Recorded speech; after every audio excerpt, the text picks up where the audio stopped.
Come on in, you guys. Welcome, welcome. We are about to start a brand new episode of Jimmy Rants. And if you're new to Jimmy Rants, then yeah, welcome. We love having you here. We do this show on Instagram Live. I also simulcast over here on Facebook Live.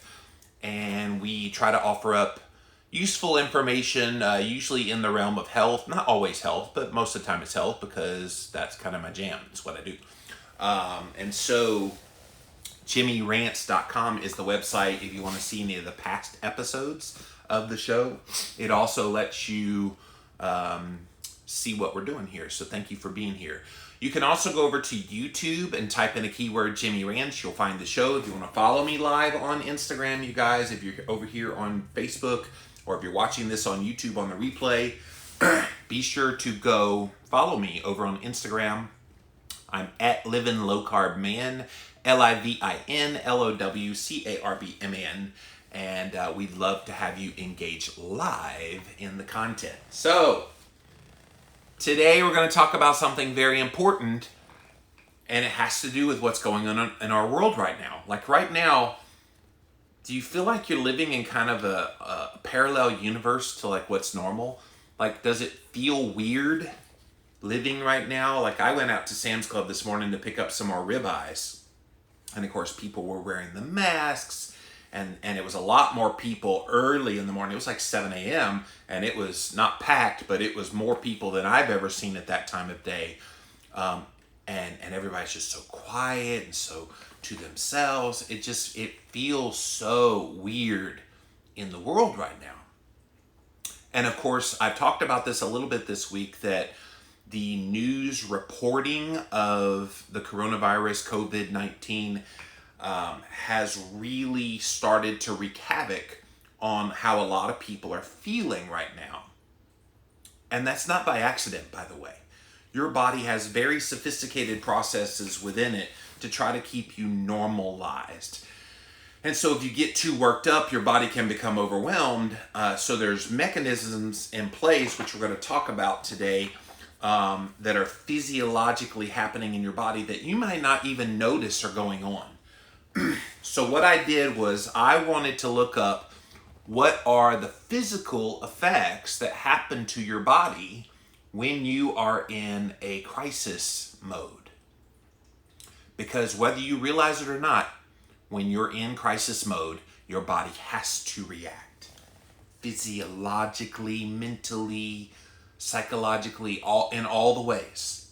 I want to specifically focus on a lot of the physical effects, because this is something that maybe you've had symptoms and you just didn't realize what it was. So I got this courtesy, by the way, of firestorm.com if you want to go look them up. But it's all about the stress related to a crisis. So it's a long article. It was a 2-part article.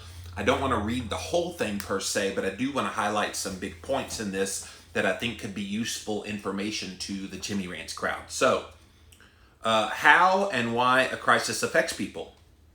So during an emergency, people are affected by the stress and challenge of the event. They can sometimes be very traumatic on you. We should be very attentive to the ways in which such events affect and change those of us who are living and working, enduring and surviving during this high stress crisis. In addition to recognizing and adapting to the dynamics of those who we work with or manage under, we ourselves as crisis managers are likewise affected by the stress. So, let me skip forward a little bit because I want to get to the physical effects. And if you're just joining us, yes, we are in full-blown crisis mode in the world right now. And we have a lot of people that are fearful, a lot of people that are having anxiety, and maybe you're feeling some physical effects from all of the news coverage from COVID-19 coronavirus.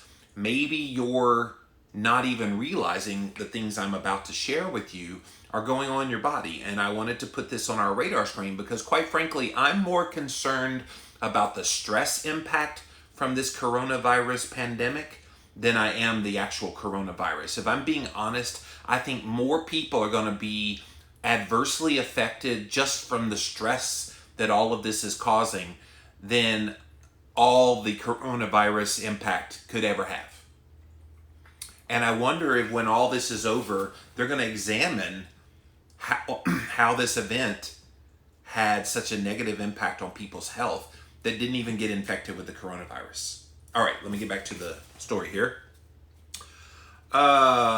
In broad terms, stress can be classified in several practical categories. First off, there is chronic low-order stress.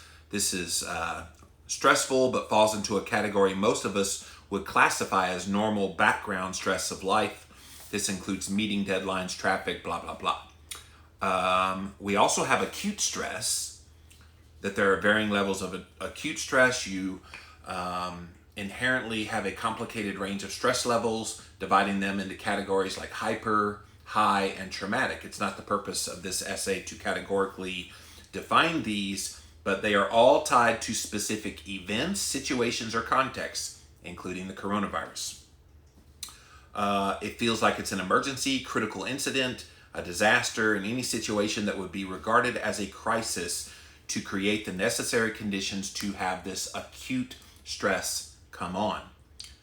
The responsibility for managing or ensuring the safety and well-being of others, along with the accountability and scrutiny of their performance, is important. High stress would be situational, psychologically induced response to non-routine context, blah, blah, blah, blah, blah.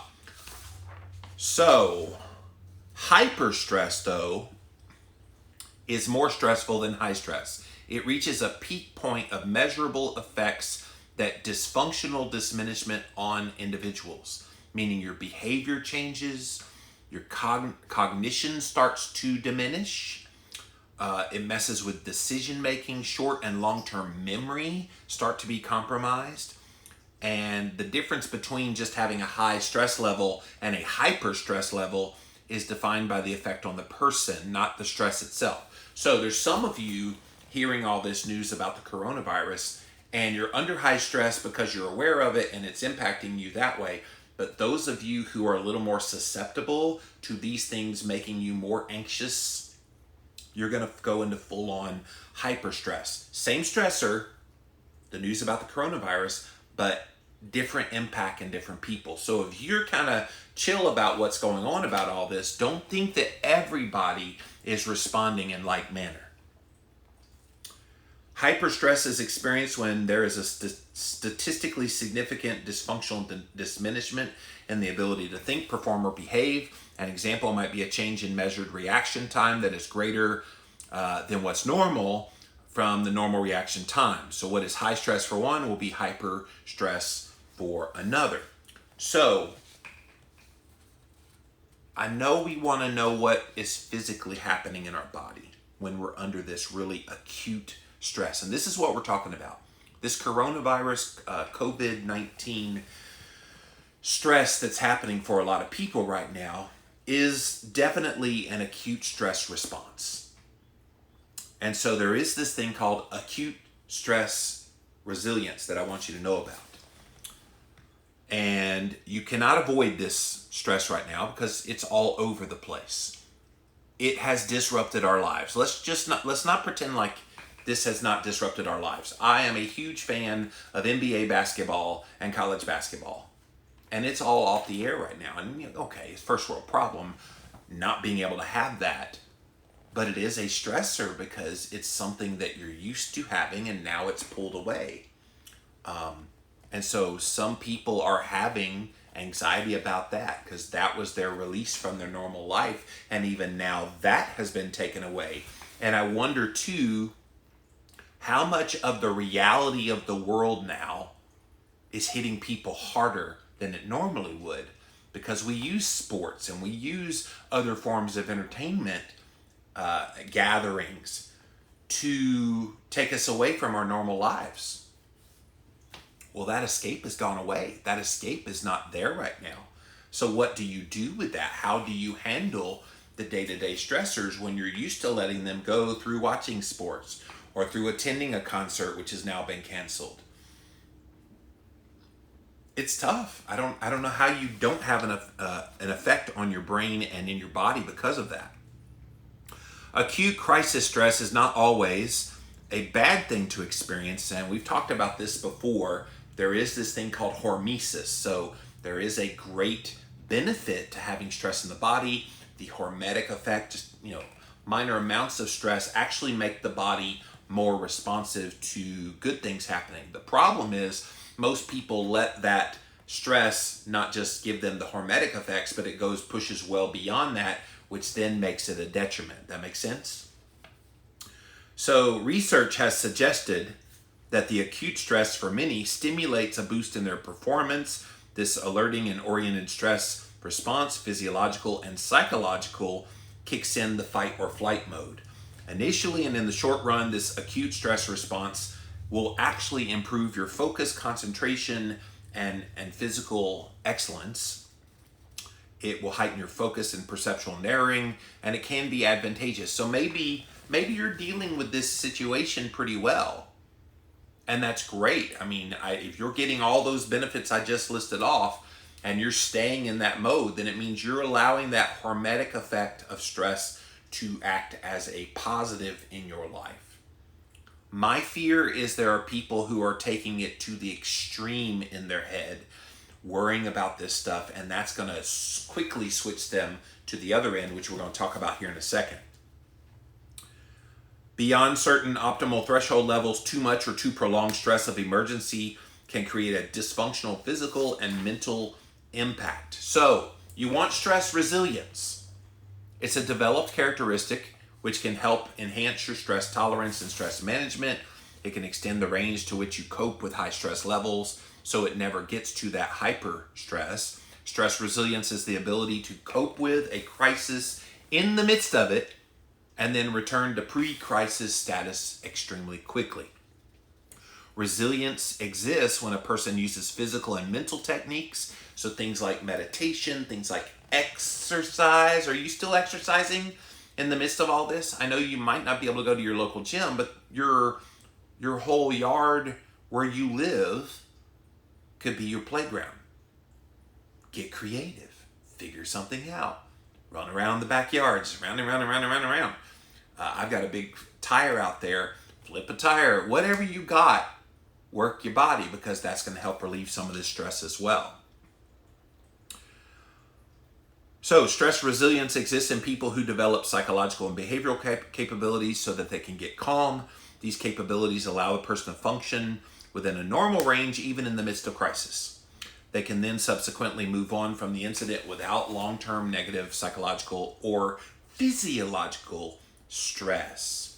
So what are some of those physiological effects that come from stress? And that's what I want to really focus in on here, because I have a feeling some of you have probably dealt with some of these things and you didn't attribute it to your stress response. And so that's why I'm here today. I'm trying to provide a public service to keep people calm in the midst of what they perceive is an overwhelming thing. And of course, the mental health concerns of this for me are far greater, again, than the coronavirus itself. When you whip people up into a frenzy, and again, there's a fine line between doing a public service of educating and then reporting on it accurately. Like just before I came on the air, I saw the Newswire said the first death in New York from someone who died of the coronavirus. They did a great job. 82-year-old woman who had previous long history of medical health issues. And so 82 medical health issues, dies from the coronavirus. Now the death is tragic. I'm not diminishing that. But at least it's accurate. At least we're not just saying people dying in the streets in New York City from the coronavirus. That would be inaccurate. But I've seen some of that kind of reporting, and that wreaks havoc on your brain. That starts to make you panic that it's going to come to your area. And that's what I think's been wrong about this whole process. Yes, report. Yes, keep us up to date. Yes, it's an adequate news story to talk about. But no, don't do it to the point that you strike fear into people that's irrational fear. Yes, do the due diligence. I'm holed up in my room here in Spartanburg, South Carolina. I'm doing the whole social distancing thing. I'm minimizing my impact and exposure to other people. I'm keeping my hands clean. I'm eating nutrient dense diet. I'm doing all the things. I'm taking very high dose level, by the way, of vitamin D right now. Vitamin C is also another one to take a higher dose of that you can tolerate. You do the things you can do, but I'm not panicked. Like, I'm not struck down by fear because I know all the things I'm about to share with you, the physiological response. And when you're in a more compromised state of health, be it really, really bad sick or even insulin resistance, you have type 2 diabetes, a propensity for having inflammation levels be higher, you're the ones who need to pay attention to these physiological things that I'm about to share because they are very real to you. And long after news about the coronavirus is over, you're still going to be dealing with the ramifications of this if you don't get it under control right now, which is why I'm on the air today. I want to help you. All right, so let's look at it. All right, so the acute stress response, ASR, is a crisis stress response that begins in the brain. So you don't have crisis and stress happen until your brain feels it, until your brain processes it. When you perceive or recognize a danger, threat, or crisis or emergency, this sensory threat fear information is first transmitted to the amygdala. Okay, it's an area of the brain that contributes to emotional processing. So you get the news, you're alerted, and then your emotions start to hit you. And maybe you noticed this in yourself. Maybe you noticed when you first started hearing about this, you noticed the fear. You noticed the sadness. You noticed in your own head the panic. Those are all feelings. Those are all emotions that are a direct result of hearing this news. The amygdala interprets all the images and sounds. So if you're sitting there watching the 24-hour news cycle, I recommend you don't. I was watching sports television a little bit earlier, and it was literally like wall to wall to wall to wall to wall to wall to wall, coronavirus. And I'm going, people don't realize in their effort to be informed about this, they are overwhelming their nervous system. They're overwhelming their brain. They're giving their body basically the equivalent of poison, and you don't even realize it. When your brain perceives danger, it instantly sends a distress signal to your hypothalamus. Okay? So it starts in the brain, in the amygdala, and then it moves into the hypothalamus. The hypothalamus is a bit like a crisis command center. So it's going to triage what's going on here. It's going to assess the situation and go, okay, what's going on here? Let's gather the facts. Let's see what's happening. Why is that human body so freaking panicked right now?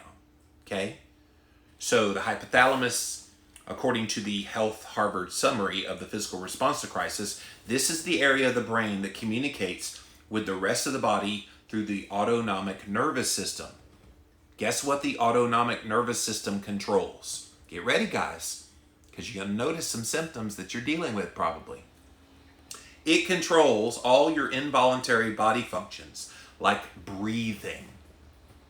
You might be like, well, I'm still breathing. Well, yeah, you are. But are you breathing faster? You may not even realize it. Pay attention and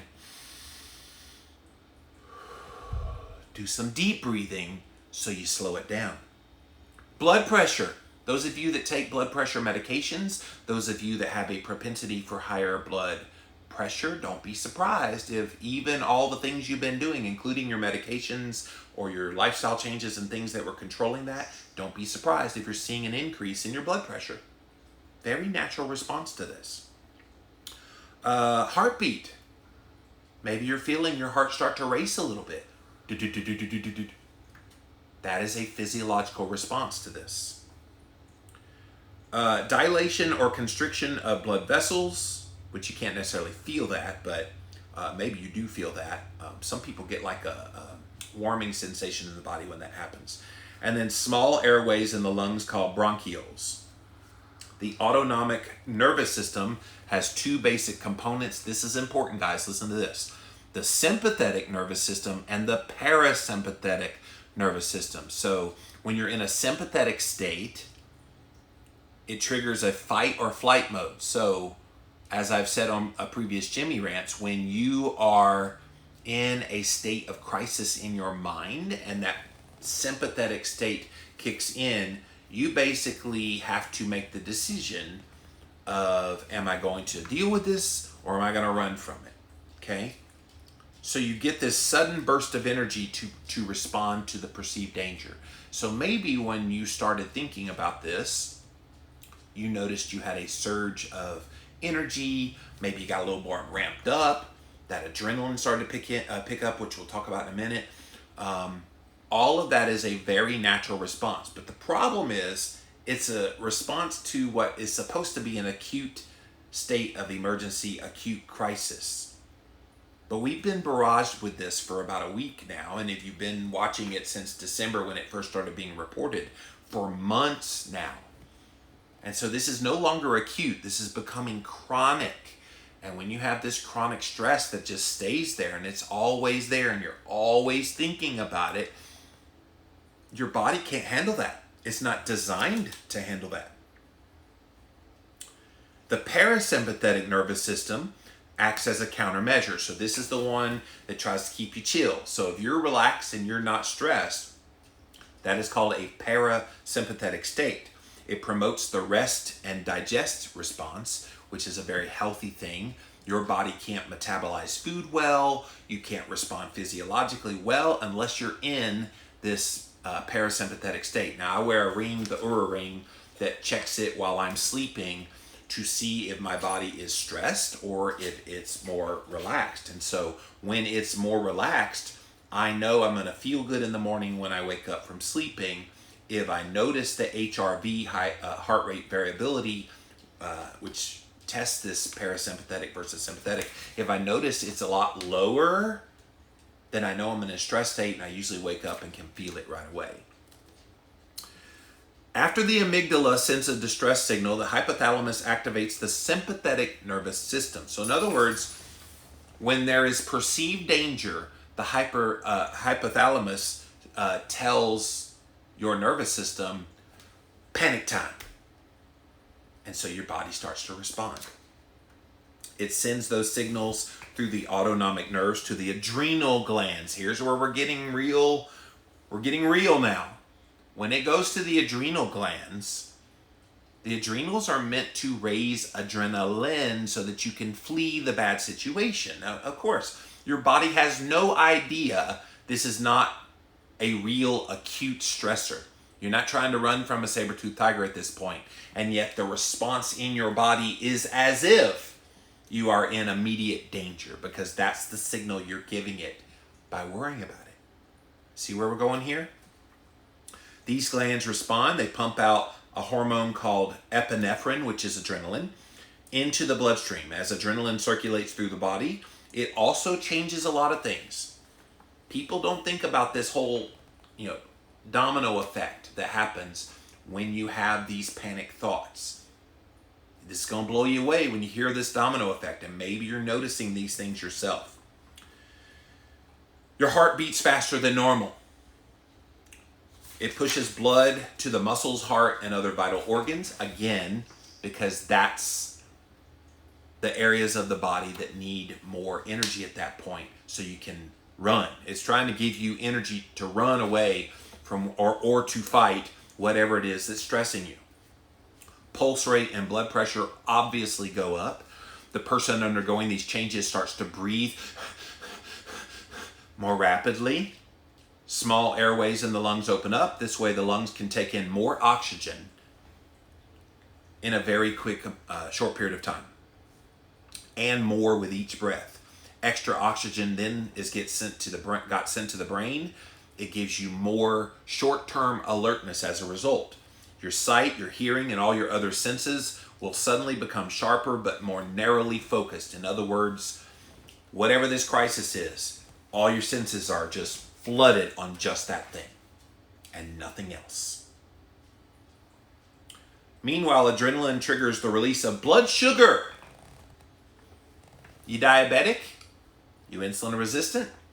You testing your blood sugar in the midst of this crisis with the pandemic with COVID-19? Are you noticing that your blood sugar is higher than it's probably been in a little bit and you haven't changed anything else? It's the stress. Have you tested your blood ketones and you've noticed that your ketone levels have started to diminish? It's the stress response. Don't doubt that there are very clear physical effects taking place because of your worry about this pandemic. It also releases, adrenaline does, fats from temporary storage sites in the body. The fats, by the way, will show up if you test your triglycerides. So let's say you're not going to a doctor right now unless you have symptoms, but let's say you got your triglycerides tested when you're in this state. They would be higher. And typically when you eat keto, for example, your triglycerides would be lower, but these fats are now going to be flowing through the body. Again, the purpose of these things being released, the glucose, the fats from the adrenaline into your bloodstream, is to give you energy to deal with what is perceived as an acute stress that needs to be dealt with right now. Okay? So this isn't a bad reaction that's happening to you in and of itself. The reaction is very normal. The reaction is what the body was designed to do in cases of real emergency. The problem is your body doesn't know that your worry over this coronavirus COVID-19 is not an immediate threat to you, and yet your body is reacting as if it is. These nutrients flow into your bloodstream, supplying energy to all parts of the body. They are quickly consumed. If one stays at this heightened alert level for a long time, don't be surprised when you get fatigued. Because like jet fuel that burns really fast, when the fuel is out, your tank is empty. So maybe you're feeling more exhaustion right now and you didn't know why. Maybe you feel like even like normal tasks that you usually have plenty of energy for, you can't do. Like you're overwhelmed with no energy. It's the stress, guys. All of these involuntary physical changes happen so fast, you probably don't even recognize they're happening as they're happening. The evolved physiological process is so efficient that the amygdala and the hypothalamus actually appear to start this cascade even before your brain's visual centers have had a chance to fully process what's going on. So when we first started hearing all this news about the coronavirus and people dying and it's spreading and it's become a pandemic, before the body did anything else, before you could fully process in your mind what in the world all that means, guess what? Your body's already reacting. And you need to be aware of that. Humans can physiologically respond to crisis events even before they fully understand what's going on. It's like a hiker on a trail who sees a snake or something that looks like a snake, whose brain instantly goes into this mode that we've been talking about. Subsequently, their body will have an elevated heart rate, hormone-fueled rush, jumps back before you're even able to process what you saw.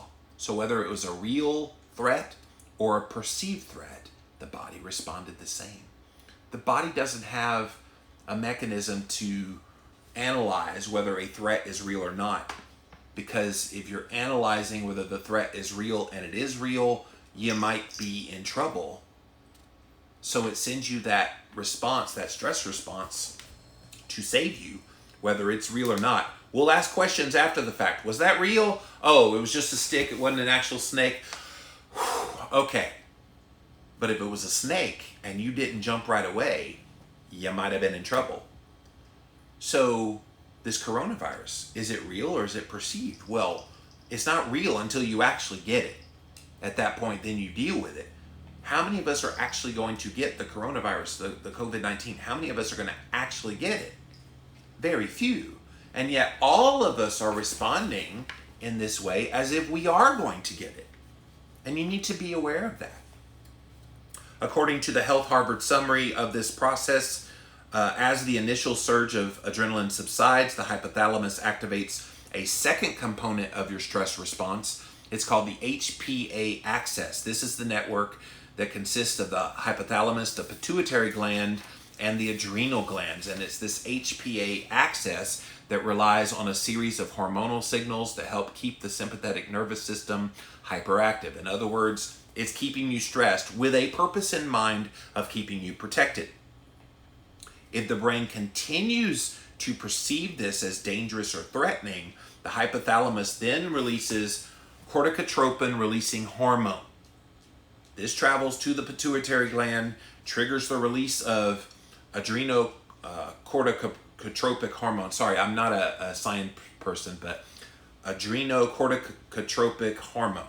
This hormone travels to the adrenal glands and then prompts them to release cortisol.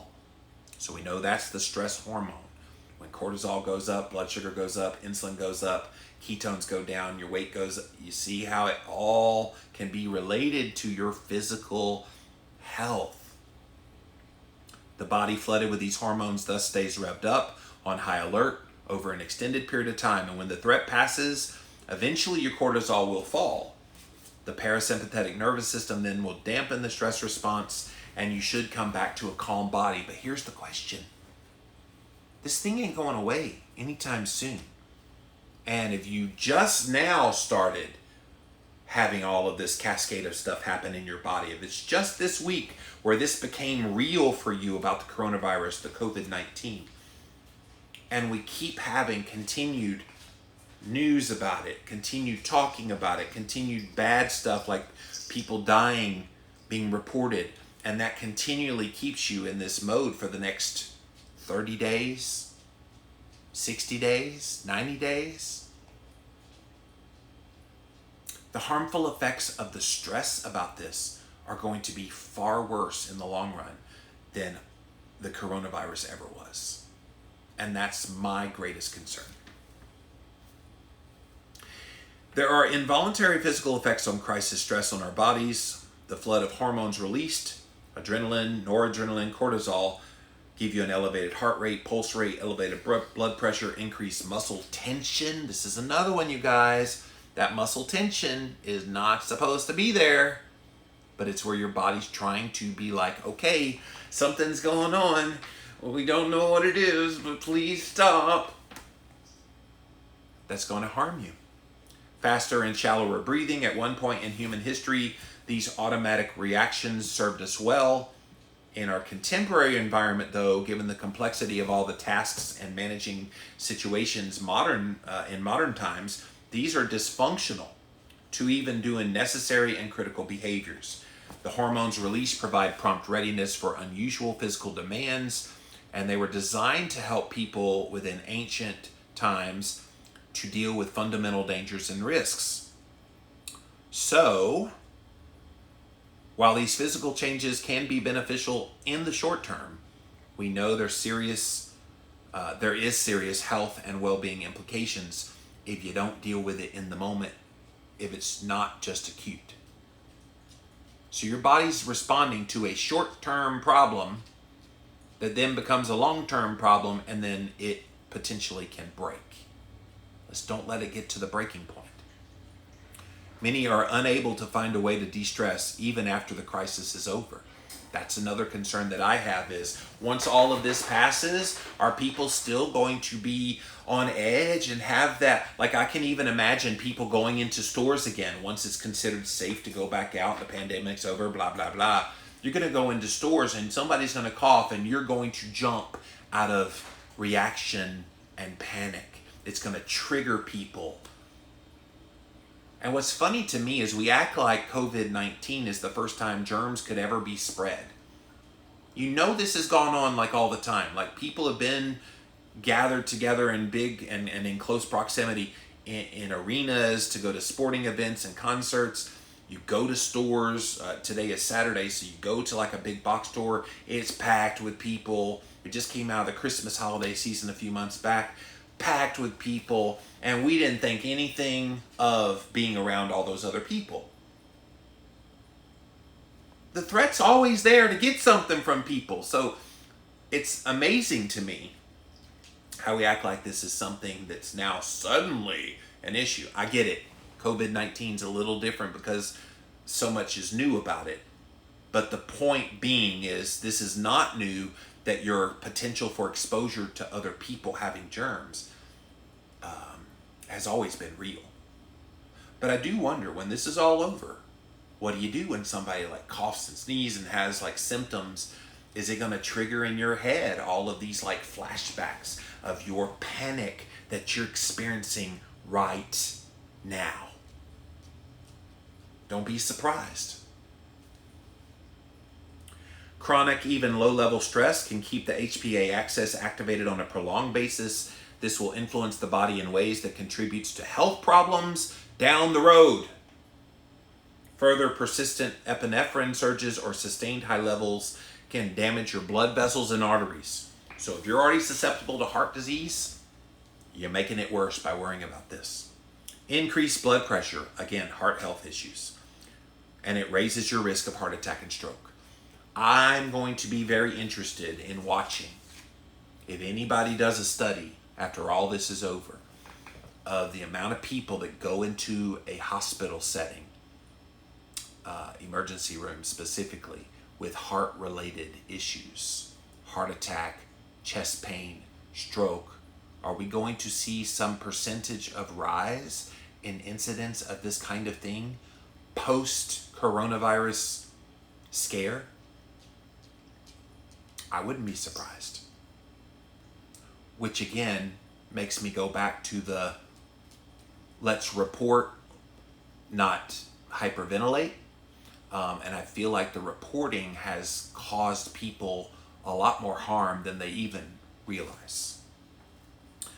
Elevated cortisol levels create physiological changes that help replenish body's energy stores that are depleted during the stress response. That can likewise cause harm if it's at high or prolonged levels. In such cases, you can advertently contribute the buildup of fatty tissue and even get some weight gain. So don't be surprised, guys, if you're having a physiological response to this coronavirus pandemic, if you gain some weight. Don't be surprised. If you're physically feeling the effects of this, you're going to gain weight. Now, that doesn't mean you need to add more stress on top of the stress that caused that to begin with, but just know it's going to happen. You can always bring it back down. You can definitely try, once all this is over, to do things that you've heard me talk about for years about what you can do to bring your weight back down, but you're going to possibly gain weight. You might see your insulin levels went up. You might see that your blood sugar remains elevated for a period of time. Once this is all over, it ain't over for you. Physically, you're still going to be dealing with this long after it's over. For example, cortisol increases your appetite. Maybe you've been more hungry. Have you noticed that maybe you've had a little more hungry? Maybe you're snacking a little bit more. Isolated from people and food availability in your house makes that extraordinarily easy in and of itself without having this physical response from the stress. But the increase in cortisol is increasing your appetite. You'll want to eat more to be able to obtain extra energy. You also increase your storage of unused nutrients as stored body fat. That's why you gain weight. Sustained, prolonged, or high levels of this can be very unhealthy and over time could be dangerous. Although not everyone reacts to stress in the same way, nor to the same degree, and not at the precise same trigger levels, the most common progression of the effects of stress are similar in most people. All right, guys. So all I wanted to do with this here today was to put it on your radar screen in case you weren't listening, in case you haven't been paying attention. Your body, whether you know it or not, is reacting to all this news about the coronavirus. And it ain't always good. My recommendations to you is try to just get away from the coverage altogether. I had to stop listening to sports radio, and that pains me because that's my escape, is sports radio and watching sports. Well, right now, the entire sports world is shut down. Right now, all they're talking about is coronavirus. And it's too much. Go read a book. Go listen to an audiobook. Go listen to old podcasts that I've done. I've got a bunch of them at llvlc.com. Do something that will take your mind off this. And this is for not just your own physical good. We talked a lot about the physical effects. Your mental health is also being affected by this. And a lot of people, they say about a quarter of the population already deal with some level of mental health issue. So why would we exacerbate those people that already deal with that by adding an added layer of this crisis mode with the coronavirus? My one and only goal is to help people get through this time without being overly stressed, without being overwhelmed. That's the very last thing we need to do at this time. All right, let's see what you guys have to say. We're going to come over here to Instagram Live first. If we have time, we will come to Facebook. And thank you guys for being here on the Living La Vida Low Carb Facebook page as well. Welcome in, you guys. As always, go to jimmyrants.com if you want to see past episodes. And YouTube as well. You can type in a keyword, Jimmy Rants. Holistic ketosis, adrenals working overtime. They really are. Like if you're allowing your body to feel the effects of this, your adrenal glands have no choice but to respond. And as I was just sharing, that does not end well if it stays in that hyper-stressed mode over a long period of time. Ashton says here in Michigan, people are in hoarding mode. Food, bottled water, paper products, none to be found on the store shelves. Yeah, I noticed that at Sam's Club this morning. And it's fascinating to me, the purchasing patterns. But again, I think that could be a way people are trying to make their brains feel better about what's going on is, okay, let me do something so it seems like I'm prepared, when they don't really need to do all that, but they do it anyway. Shirley says, I went to the store to get my usual meat. It was almost sold out. Made sure to get some extra. Everyone's freaking out and affecting those of us who aren't. Yeah, I went to get my ribeyes today, Shirley, at Sam's Club. And I usually have a huge selection to choose from. And the normal kind that I get, I try to get the thinly sliced, and I eat 2 thinly sliced ones. There was 1 package left. There's usually at least 12 packages of the thinly sliced ones. So I ended up getting the thicker ones. I'll just eat one of those thicker ones when I'm eating my ribeye. But it is fascinating that, the panic mode is causing people to just freak out. And I'm like, take a chill pill, guys. You're not helping yourself by freaking out. Ashton says, my gym is still open, so yes, I'm exercising. It's been helpful. Yeah, mine is open. I go to Planet Fitness. We had a tornado hit about 6 weeks ago that it shut it down for like a full month, over a month. They just opened up like a week or so ago. I still haven't been back. Not that I'm worried about the coronavirus, but I'm worried about the panic of it all. I saw my friend Goody Beats, Logan Delgado. He had blue gloves on and he was spraying everything down. He's like, coronavirus ain't gonna stop me from my gains. I was like, you go, boy. Like, that's the way to handle this. Don't let it overwhelm you. Jax says, I can walk my dog, also have a chin-up bar, free weights, band, yoga mat. I'm good to post up at home if I need to. Yes, I'm thinking the same thing. Oh yeah, the treadmill too. How did I forget my treadmill? Yeah. Shirley says, my husband is an avid stressor. He woke up this morning with really dark circles around his eyes. This virus is really doing a number on him. What's funny is it's not the virus doing the number on him. No. It's his response to the fear over the virus that's doing a number on him. I feel for your husband, Shirley, because he's not alone. There are a lot of people, they don't handle situations that are outside the norm. And if there's ever been in my lifetime a more abnormal situation, the only thing I can think of that's been similar to the way people are feeling right now, and it's a bad analogy in terms of comparing, but it's the only thing I can think of that's similar, is after 9/11. And the shock we were all in and the way things kind of just stopped. Now, again, this is a totally different situation, but from a perspective of abnormality, this is extremely similar. to when that happened. Carrie Anna says the media is being responsible with this, as if I trust them, or my trust in them wasn't already in the toilet. Yeah, I'm disappointed. I think the media could be doing a good job. And like I said, before I came on the air, there was a news story that crossed the wires. I get a little alert on my phone, and it accurately said a woman, 84, who had previous health issues, becomes the first person to die in New York City from the coronavirus. And I'm like, okay, well, that was accurate. Like, tell them the age. Tell them she had major health issues before you tell them that she died of the coronavirus. That's the way to report. The way that a lot of times it's being reported is, first person in New York dies of the coronavirus. Now that's incomplete information. That doesn't tell people what actually happened, doesn't give them context. The headline that I did see did give context.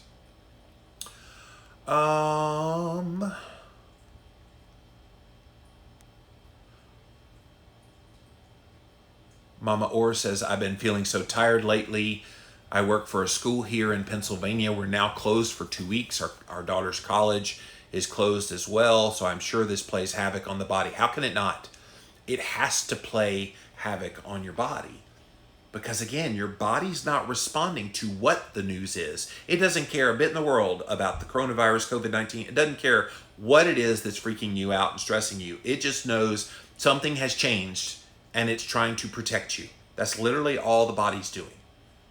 Now, us knowing what's real about this is how we can change that. So it's not running from a saber-toothed tiger. It's dealing with a situation that's just abnormal and out of our control right now. But if you do all the things that you know you need to do to protect yourself, then that stress response should calm down. So very grateful for this live feed. Thank you, Numi. I sensed that people needed a calming voice. And it's one thing I hope, if nothing else, yes, it's called Jimmy Rants, but I try to be a calming voice of realness and reasonability. And I'm really glad I came back March 1st, because if I was still away on sabbatical, I'd be chomping at the bit to want to help people, and probably would have come back early. So thank you for that. I really appreciate that.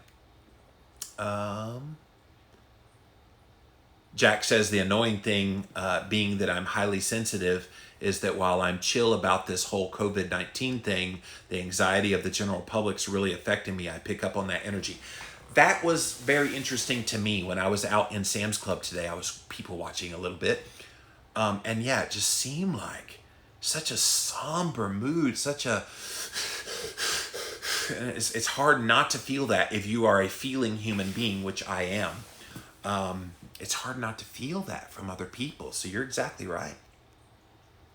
I wonder if how people are behaving right now is just another symptom of their already there chronic stress. It's like people aren't equipped to deal and stay logical about it. Kariana, you are spot on. People carry around chronic stress all the time, and they don't even realize it from just their normal day-to-day life. They're already dealing with it.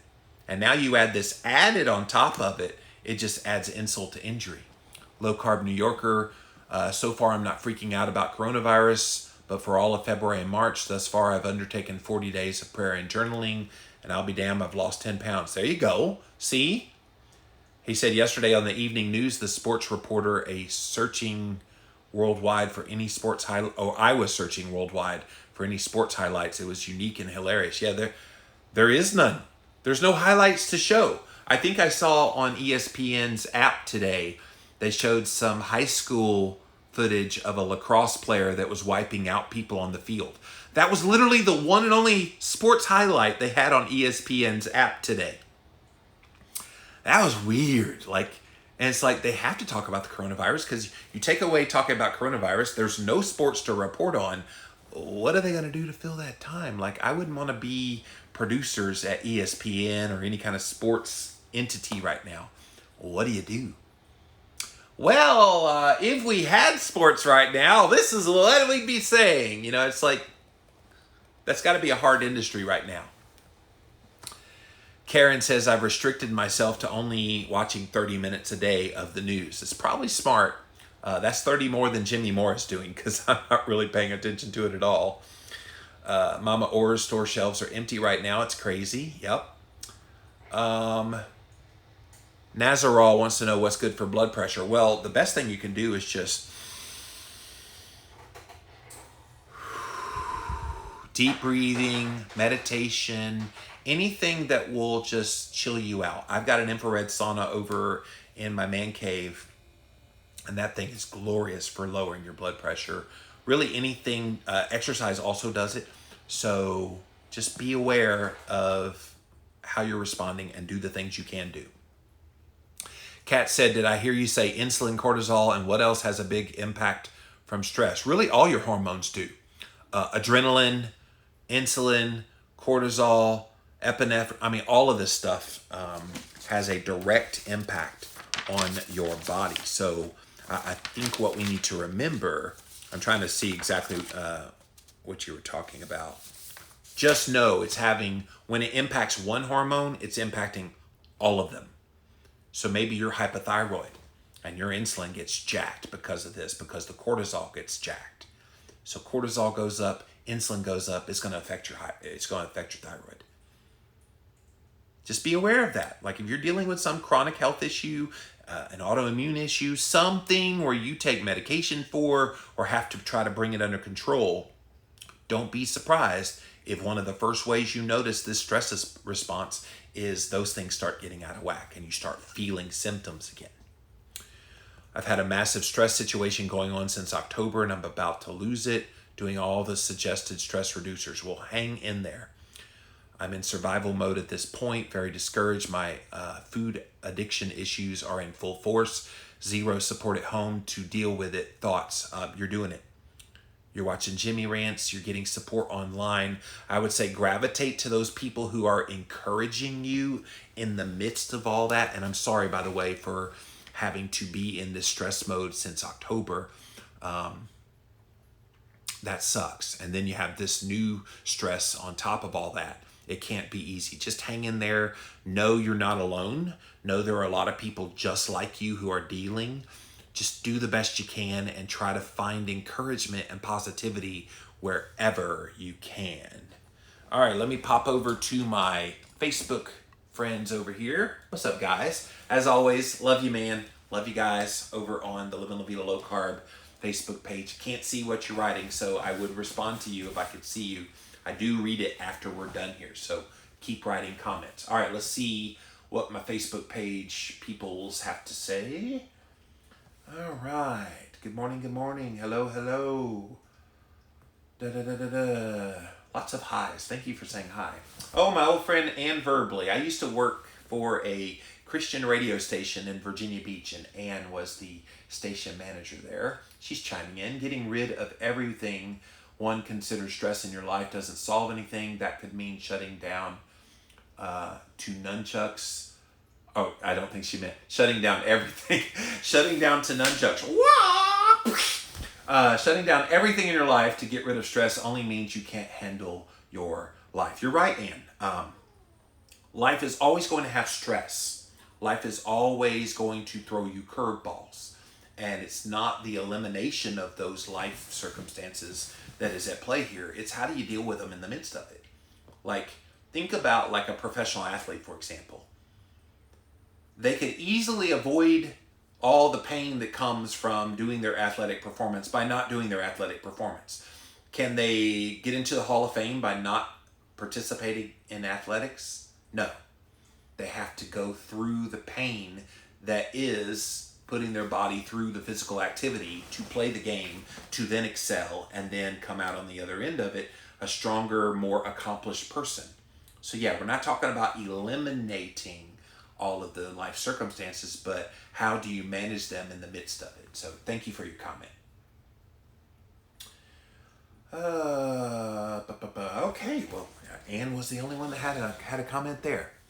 All right. Thank you guys for being here. I hope you enjoyed this reasonable episode about kind of how you should be responding to the coronavirus, COVID-19. The world is not coming to an end. It might feel that way with some of the news coverage. It might actually be impacting you physically and mentally, and you're overwhelmed right now. Can I just encourage you, step back, take a deep breath, do all the things that you know you're supposed to do in the midst of this, and then just relax, because this too shall pass. It will be over soon.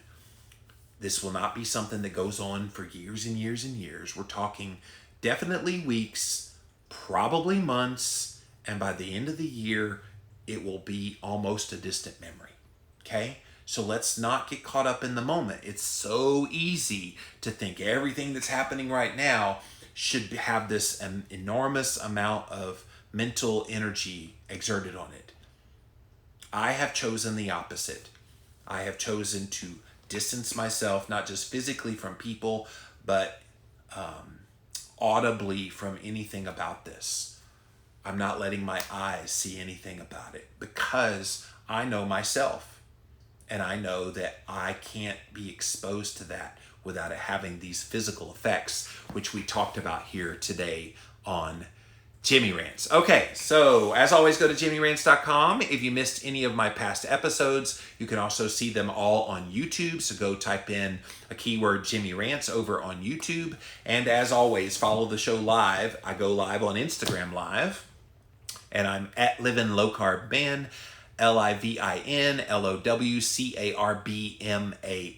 over on Instagram. And that's it, guys. Until next time, we'll see you then.